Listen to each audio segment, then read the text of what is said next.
তরুণেরা প্রেমিকেরা, আমার আল্লাহ পাকের ইমানদার বাপজানেরা, যুবকেরা, তরুণেরা, বাপেরা কান খাড়া করে শুনে রেখে দেন। এরকম ভাবে দেখতে পাওয়া যায়। আমার আল্লাহ পাক জানিয়ে দিলেন, ওরে আমার ইব্রাহিম রে, যাও যাও, চলে যাও, চলে যাও। ওই পাথরটার উপরে চেপে পড়বে, পাথরটার উপরে দাঁড়িয়ে দাঁড়িয়ে তুমি আমি আল্লাহ আমার কাছ থেকে দোয়া চাইবে। যে দোয়াটা তুমি চাইবে আমি আল্লাহ তোমার ওই দোয়াকে কবুল করে নেব। ইব্রাহিম নবী সুযোগ মিস করলেন না। ইব্রাহিম নবী চলে গেলেন, ওই পাথরটার উপরে গিয়ে চেপে পড়লেন। পাথরটার উপরে দাঁড়িয়ে দাঁড়িয়ে আল্লাহর কাছে দোয়া চাইতে লেগেছেন। রব্বুল আলামিন, আল্লাহ পাক, ও পরওয়ারদিগার বেনিয়াজ আল্লাহ, আল্লাহ আপনি শেষ নবীকে পৃথিবীতে পাঠাবেন। আল্লাহ, আল্লাহ পাক আপনি আখেরি জামানার নবীকে, আল্লাহ পাক শেষ নবীকে আল্লাহ আপনি পৃথিবীতে পাঠাবেন। আল্লাহ, আমি ইব্রাহিম নবী, আমার মনের আরজু আল্লাহ, আল্লাহ পাক আমি ইব্রাহিম নবীর আমার মনের আশা আকাঙ্ক্ষা আল্লাহ রব্বুল আলামিন শেষ নবীকে আল্লাহ আপনি পৃথিবীতে যখন পাঠাবেন আল্লাহ পাক, আমি ইব্রাহিম নবী আমার বংশ দিয়ে, আমার নসল দিয়ে আল্লাহ, আল্লাহ পাক আমার বংশের ওয়ারিসান হিসাবে আল্লাহ পাক আপনি পৃথিবীতে পাঠাবেন। আল্লাহ, এটা আমার বড় আরজু, এটা আমার বড় ইচ্ছা। আল্লাহ পাক বললেন, ওরে আমার ইব্রাহিম, যাও যাও যাও, আমি আল্লাহ তোমার এই দুআকে কবুল করে নিলাম। শেষ নবীকে আল্লাহ পৃথিবীতে পাঠালেন, আখেরি জামানার নবী হুজুর পাক সাল্লাল্লাহু আলাইহি সাল্লামকে আল্লাহ পৃথিবীতে পাঠালেন ইব্রাহিম নবীর বংশ দিয়ে, ইব্রাহিম নবীর নসল দিয়ে। একবার জোরে হবে না সুবহানাল্লাহ? আরো জোরে হবে না সুবহানাল্লাহ? আমার আপনার নবী দিন দুনিয়ার বাদশা হাবিবুল্লাহ হুজুর বললেন, আমি পৃথিবীতে আসার এক নম্বর কারণ ছিল এটা। আমি পৃথিবীতে আসার এক নম্বর কারণ ছিল এটা। দ্বিতীয় নম্বর কারণ সাহাবায়ে কেরামদেরকে বললেন, ঈসা নবী দিয়া সুসংবাদ। তৃতীয় কারণ ও রুয়া উম্মি, আমার মায়ের দেখা স্বপ্ন। আমার মা স্বপ্ন দেখেছিল, আম্মা আমেনা স্বপ্ন দেখেছিল, তিনার গর্ভ মুবারকে রেখে মুবারক থেকে একটা নূর বার হলো, জ্যোতি বার হলো, যে জ্যোতি সারা বিশ্বে ছড়িয়ে গেল। আম্মা আমেনা স্বপ্ন দেখেছিল। আল্লাহ নবী বলছেন, সাহাবায়ে কেরামদেরকে বলছেন, ওই আমি যখন পৃথিবীতে জন্মগ্রহণ করলাম আমার দেখা স্বপ্ন মিলে গেল, আমার মায়ের দেখা স্বপ্ন মিলে গেল। আমি যখন পৃথিবীতে তাশরীফ আনলাম, আমি পৃথিবীতে যখন তাশরীফ আনলাম, ওই যে দেখতে পেয়েছিল আমার মায়ের যা দেখা স্বপ্ন, আমি যখন জন্মগ্রহণ করলাম একখানা জ্যোতি বার হলো, যে জ্যোতি আলো দিয়ে সামদেশের বড় বড় অট্টালিকা পর্যন্ত দেখা গিয়েছিল। একবার জোরে হবে না সুবহানাল্লাহ? আর একবার জোরে হবে না সুবহানাল্লাহ? হুজুর পাক সাল্লাল্লাহু আলাইহি ওয়াসাল্লাম পৃথিবীতে আসেন, যে কথা বলতে চাইছিলাম, আল্লাহ নবী পাক সাল্লাল্লাহু আলাইহি ওয়াসাল্লাম হুজুর পৃথিবীতে তাশরীফ আনলেন। নবী পাক সাল্লাল্লাহু আলাইহি ওয়াসাল্লাম আস্তে আস্তে বড় হতে লেগেছেন। আল্লাহ নবী পাক সাল্লাল্লাহু আলাইহি ওয়াসাল্লামের ব্যবহার, আখলাক, চরিত্র কেমন ছিল, যেগুলো আমাদের ফলো করা দরকার। আল্লাহ নবী পাক সাল্লাল্লাহু আলাইহি ওয়াসাল্লামের আখলাক কেমন ছিল, চরিত্র কেমন ছিল, আমার নবী পাক সাল্লাল্লাহু আলাইহি ওয়াসাল্লাম কেমন ভাবে পাড়া প্রতিবেশীর সঙ্গে ব্যবহারটা রাসূলুল্লাহর কেমন ছিল, আমার নবী পাক সাল্লাল্লাহু আলাইহি ওয়াসাল্লামের পিতামাতার প্রতি আদব কেমন ছিল, আমার নবী পাক সাল্লাল্লাহু আলাইহি ওয়াসাল্লামের এই রকম ভাবে আমার নবী পাক সাল্লাল্লাহু আলাইহি ওয়াসাল্লামের সঙ্গে এরকম ভাবে রাসূল পাক সাল্লাল্লাহু আলাইহি ওয়াসাল্লাম বাচ্চাদের কেমন ভাবে ভালোবাসতো, আমার রাসূল পাক সাল্লাল্লাহু আলাইহি ওয়াসাল্লাম বড়দের কেমন শ্রদ্ধা করতো, নবী পাক সাল্লাল্লাহু আলাইহি ওয়াসাল্লাম ছোটদের কেমন স্নেহ করতো। আজকে এই জিনিসগুলো দেখে আমাদেরকে ফলো করতে হবে। দেখতে পাওয়া যায় অধিকাংশ মানুষ আজকে আমরা নবীকে ফলো করি না। বিশ্বাস করেন, নবীর আখলাক চরিত্র যদি নিজের জীবনে অ্যাপ্লাই করতে পারেন, কোনো চিন্তা থাকবে না রাসূলুল্লাহর আখলাক চরিত্র কেমন ছিলেন। আরেকটা দিক তুলে ধরি, দেখেন নবী পাক সাল্লাল্লাহু আলাইহি ওয়াসাল্লাম মা বাবার সঙ্গে কেমন ব্যবহার আখলাক করে গেছেন। আর আজ আমাদের সমাজে হয়ে গেছে, বাপ মায়ের বয়স হয়ে গেছে, বাপ মাকে খেতে দিই না, বাপ মা হয়ে গেছে পর ভাই। কথা ঠিক কিনা জোরে বলে? বুড়ো হয়ে গেছে, বাপ মা হয়ে গেছে পর, শ্বশুর শাশুড়ি হয়ে গেছে আপন। মা বাপকে দুবেলা দুটো ভাত দিই, তাও যেন বড় কষ্ট হয়। আমার নবী পাকের আখলাক কেমন ছিল, চরিত্র কেমন ছিল। আল্লাহ নবী পাক সাল্লাল্লাহু আলাইহি ওয়াসাল্লাম সাহাবায়ে কেরামদেরকে বললেন, ও আমার সাহাবা, শুনে রেখে দাও, জেনে রেখে দাও, তোমরা তোমাদের মা বাপকে ভালোবাসো, মা বাপকে মহব্বত করো। যদি তোমার মা বাপ তোমাদের জন্য দোয়া চায় আল্লাহর দরবারে, ওই দোয়াটা আল্লাহর দরবারে কারেন্টের মতো কবুল হয়ে যাবে। একবার জোরে হবে না? আরেকবার জোরে হবে না সুবহানাল্লাহ? রাসূল বললেন, তিন শ্রেণীর দোয়া আল্লাহর দরবারে কারেন্টের মতো কবুল হয়ে যায়, তার মধ্যে এক শ্রেণী হলো মা বাপ। একবার জোরে হবে না সুবহানাল্লাহ? আল্লাহ নবী বললেন সাহাবায়ে কিরামদেরকে লক্ষ্য করে, জগৎবাসীকে শিক্ষা দিলেন, তোমরা তোমাদের বাড়িতে চলে গিয়ে তোমাদের মা বাপের চেহারা দেখো ভক্তি ভালোবাসার সঙ্গে। যদি তোমরা একবার দেখো, আল্লাহ তোমাদেরকে একটা কবুল হজের সওয়াব দিবেন। একবার জোরে হবে না সুবহানাল্লাহ। প্যারা নওজওয়ানেরা, বাড়া তরুণেরা, এ নেই পাকের প্রেমিকেরা, আমার আল্লাহ পাকের ইমানদার বাপ জানেরা, যুবকেরা, তরুণেরা, বাপেরা কান খাড়া করে শুনে রেখে দেন। আল্লাহ নবী আমার যখন এ কথা বলেছিলেন, আল্লাহ নবী সাহাবারা বলে দিয়েছিলেন, ইয়া রাসূলুল্লাহ, ইয়া হাবিবাল্লাহ, হুজুর, যদি কোনো মানুষ তার মা বাপের চেহারা খানা দ্বিতীয়বার দেখে, ইয়া রাসূলুল্লাহ, ইয়া হাবিবাল্লাহ, হুজুর, ওই ব্যক্তিটা কি দুটো হজের সওয়াব খানা কি পাবে? এরকম ভাবে দেখতে পাওয়া যায়। আমার নবী জানিয়ে দিলেন, ওরে আমার সাহাবায়ে কিরামেরা, শুনে রেখে দাও, জেনে রেখে দাও, যদি কোনো সন্তান সন্ততি তার বাড়িতে চলে গিয়ে তার মা বাপের চেহারা খানা একবার দুবার তিনবার নাই, যদি 100 বারও দেখে, আল্লাহ পাক ওই সন্তানটার নামায় আমলেতে 100টা কবুল হজের সওয়াব খানা লিখে দেবে।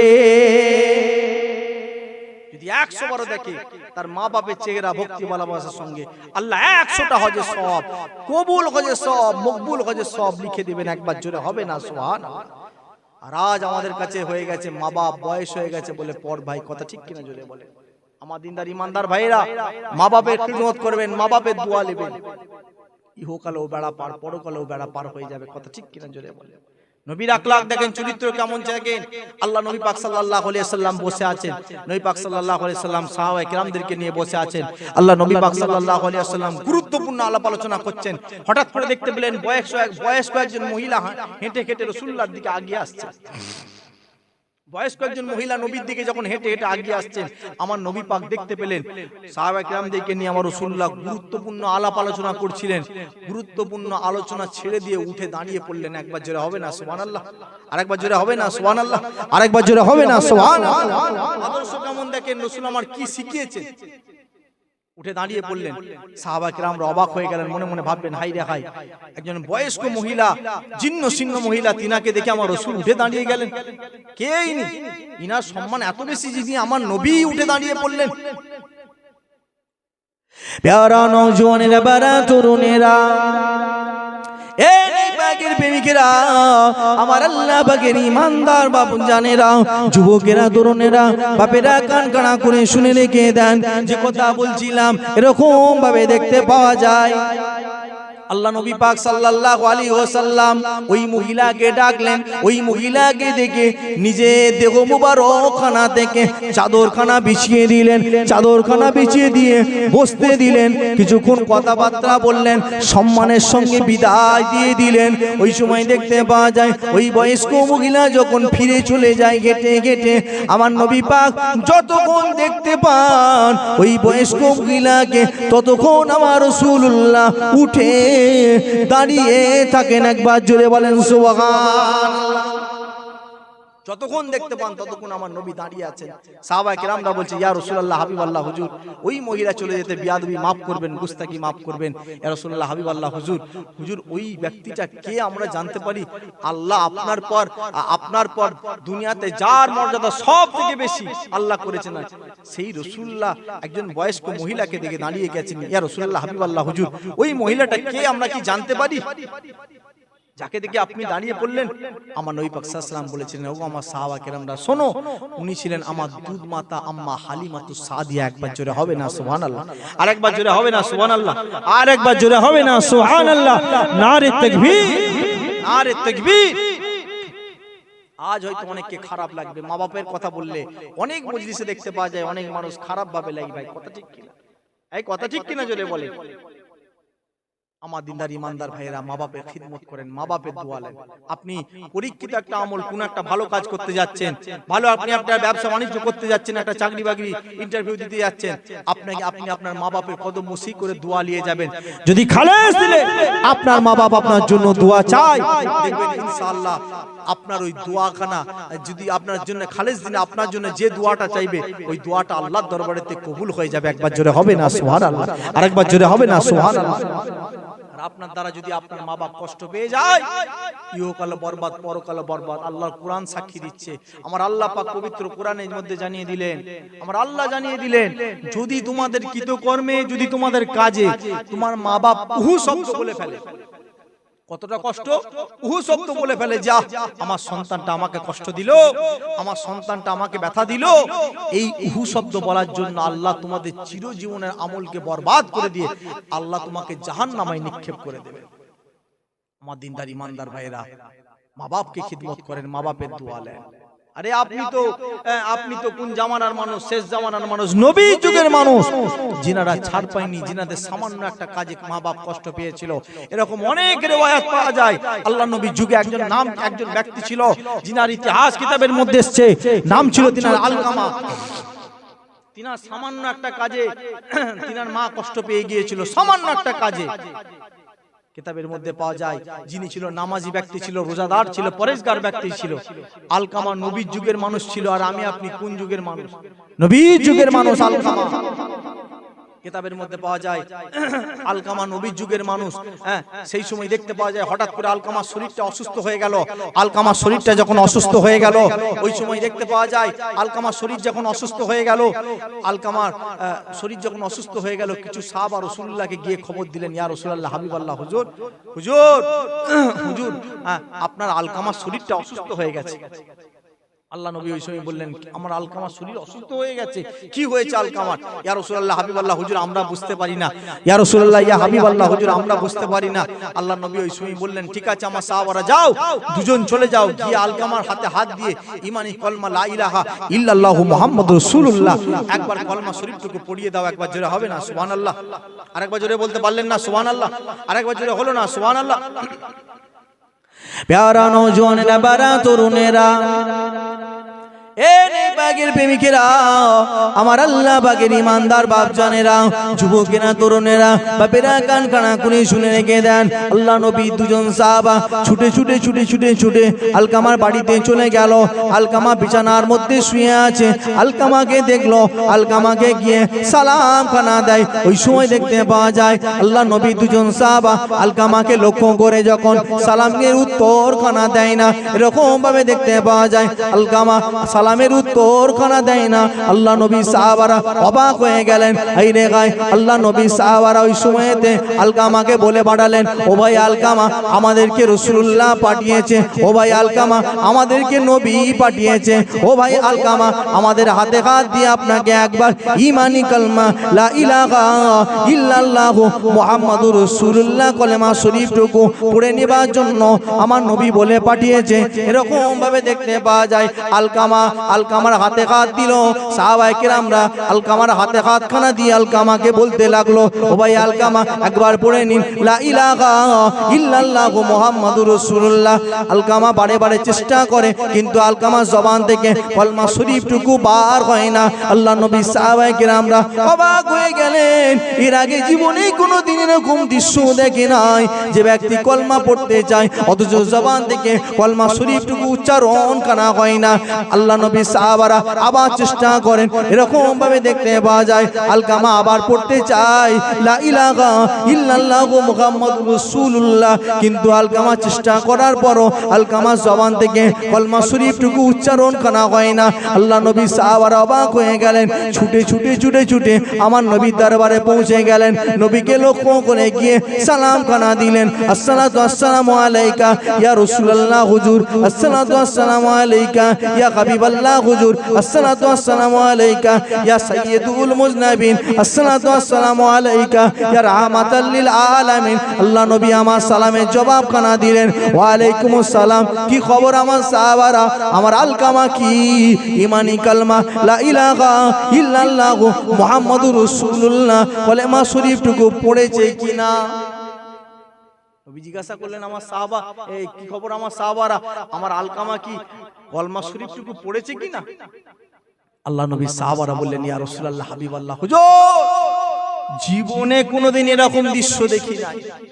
ইয়া রাসূলুল্লাহ ইয়া হাবিবাল্লাহ হুজুর, আমরা আলকামাকে বারে বারে হাতে হাত দিয়ে কলমা পড়াতে চেষ্টা করলাম। ইয়া রাসূলুল্লাহ ইয়া হাবিবাল্লাহ হুজুর, আলকামা আমাদের হাতে হাত দেয়, অসুস্থ অবস্থায় আলকামা উচ্চারণ করতে চেষ্টা করে, কিন্তু কি জানো কি হয়, আলকামা জবান থেকে কলমা শরীফটুকু বার হয় না। ইয়া রাসূলুল্লাহ হাবিবাল্লাহ হুজুর, হুজুর আমরা বুঝতে পারি না কেন যেন এরকম হয়। আমার নবী ছিলেন ডাক্তারদের ডাক্তার, মাস্টারদের মাস্টার, শিক্ষকদের শিক্ষক। আমার নবী রোগের ওষুধ বুঝতে পেরে গেলেন। আমার নবী বললেন, ওগো আমার সাহাবায়ে কেরামরা, যাও গিয়ে খবর নাও দেখি আলকামার মা কোথায় আছে। যাও গিয়ে খবর নাও আলকামার মা কোথায় আছে, গিয়ে একটু খবর নাও। দেখেন মা বাপকে আল্লাহ কি নিয়ামত করেছে। আল্লাহ নবী দুজন সাহাবা হেঁটে হেঁটে হেঁটে হেঁটে চলে গেল আলকামার মায়ের বাড়ি খোঁজ করে। কোথায় আলকামার মা? অন্য দেশে খুঁজতে খুঁজতে খুঁজতে খুঁজতে চলে গেল আলকামার মায়ের বাড়িতে, গিয়ে পৌঁছালো। আলকামার মায়ের বাড়িতে গিয়ে যখন পৌঁছালো, আলকামার মাকে যখন দেখা হলো, আল্লাহ নবী আগে বলে পাঠিয়েছিলেন, এই আমার সাহাবারা, আলকামার মায়ের সঙ্গে যখন সাক্ষাৎ হবে, দেখা হবে, তোমরা সালাম দেবে আর তাকে আদবের সঙ্গে বলবে, আমি রাসূলুল্লাহ ডেকে পাঠিয়েছি, আদবের সঙ্গে বলবে। যদি তিনি না আসতে চায়, বয়স্ক মানুষ, বৃদ্ধ মহিলা, জোর করবে না। যদি তিনি না আসতে চায়, তিনাকে জোর করবে না, তিনার সঙ্গে বিয়াদবি করবে না। আমি রাসূলুল্লাহ স্বয়ং হেঁটে হেঁটে, আমি নবী পাক আলকামার মায়ের বাড়িতে গিয়ে উপস্থিত হব। একবার জোরে বলা গেল না সুবহানাল্লাহ? এতগুলো আল্লাহর বান্দা আছে, জোরে বলতে পারলেন না সুবহানাল্লাহ? আর একটু জোরে হবে না সুবহানাল্লাহ? দেখি তাকবীর দেন, নারে তাকবীর, আরো জোরে দেন, নারে তাকবীর। তার সঙ্গে বিয়াদবি করবে না। আমি নবী আমার কাছে যদি না আসতে চাই, আমি নবী স্বয়ং তিনার বাড়িতে গিয়ে উপস্থিত হব। দেখেন আমার নবী কেমন নবী ছিলেন, কেমন শিক্ষা দিলেন। আমার নবী শিক্ষকদের শিক্ষক, ডাক্তারদের ডাক্তার, মাস্টারদের মাস্টার আমার নবী ছিলেন। এমনি আজকে সারা বিশ্বের মানুষ আমার নবীকে নিয়ে রিসার্চ করছে না, এমনি সারা বিশ্বের মানুষ আজকে আমার নবীকে নিয়ে গবেষণা করছে না। জি হ্যাঁ, আমার নবীকে নিয়ে যারা রিসার্চ করছে, আমার নবীকে নিয়ে গবেষণা করছে, হাজারে হাজার মানুষ আমার নবীর আখলাক চরিত্র তারা ফলো করছে, আর কাতারে কাতারে মানুষ ইসলাম ধর্ম গ্রহণ করে মুসলমান হচ্ছে। একবার জোরে বলা গেল না সুবহানাল্লাহ? আরো জোরে বলা গেল না সুবহানাল্লাহ? 1400 বছর আগে আমার নবী বলে গিয়েছিলেন, আমার নবীর আখলাক দেখেন, চরিত্র দেখেন। রাসূল বললেন, আমার সাহাবা রাসূল নবী বলে গিয়েছিলেন, হাদিস পাক খুলেন, আল্লাহ নবী বলে গিয়েছিলেন, এই আমার উম্মত উম্মতিদের উদ্দেশ্য করে সাহাবা কেরামদেরকে লক্ষ্য করে বললেন, আমার সাহাবারা, যখন তোমরা কোনো পাত্রে খাবে, ওই পাত্রে খাবার পরেতে সঙ্গে সঙ্গে পাত্রতে তোমরা হাত ধোবে না, ওই পাত্রটাতে হাতটা ঘুরিয়ে আঙুলটা চুষবে, তোমরা চুষে চুষে খাবে। আর আজকে বর্তমান সমাজ এটা যদি আমাদের করা হয়, বিশেষ করে হোটেলেতে, 5 স্টারের হোটেলেতে, অনেকে এটাকে খুব খারাপ নজরে দেখে। ভাই কথা ঠিক কিনা জোরে বলে? বর্তমান বিজ্ঞান, বড় বড় ডাক্তাররা রিসার্চ করলো, এর পিছনে কি যুক্তি আছে।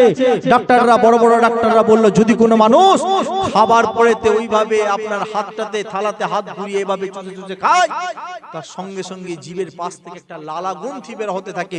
ওই লালা গ্রন্থিটা বার হলে সঙ্গে সঙ্গে তার হজমটা তাড়াতাড়ি হয়ে যায়। একবার জোরে হবে না সুবহানাল্লাহ? আর একবার জোরে বলা গেল না সুবহানাল্লাহ? আরো জোরে বলা গেল না সুবহানাল্লাহ? আমার নবী কেমন নবী ছিলেন, নবী পাক আরো বললেন, হাদিস খানা শুনেন, আল্লাহ নবী বললেন, যখন তোমাদের কোনো পাত্রে মাছি বা মশা পড়ে যায়, তখন তোমরা সঙ্গে সঙ্গে তাকে কি করো? আমরা কি করি গো? তুলে ফেলে দিই। ভাই কথা ঠিক কিনা? আল্লাহ নবী বললেন, সঙ্গে সঙ্গে তোমরা তাকে তুলে ফেলবে না, তাকে ভালো করে ডুবিয়ে দাও, তারপর তুলে ফেলো। বর্তমান সায়েন্স রিসার্চ করলো, 1400 বছর আগে আমার নবী এই কথা বলে গেছে। এর পিছনে কি যুক্তি আছে? এর পিছনে কি যুক্তি আছে?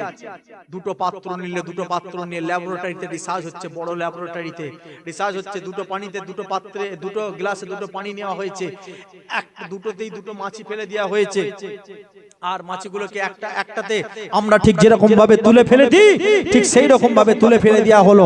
আর একটাতে কি হলো? আমার নবী পাক সাল্লাল্লাহু আলাইহি ওয়াসাল্লাম যেভাবে বলেছেন ওইভাবে ডুবিয়ে তুলে ফেলে দেওয়া হলো।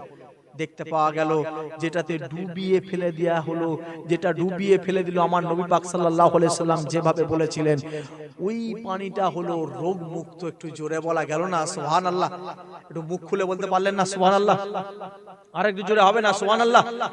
আর যে যেটা যে আরেকটা পাত্রে যেটাতে মাছি পড়ে আছে, ওটাতে আপনার যেভাবে আমরা করি কিভাবে পানিতে পড়ে গেলে ডুবিয়ে ফেলে দিই, ওটা হলো রোগযুক্ত।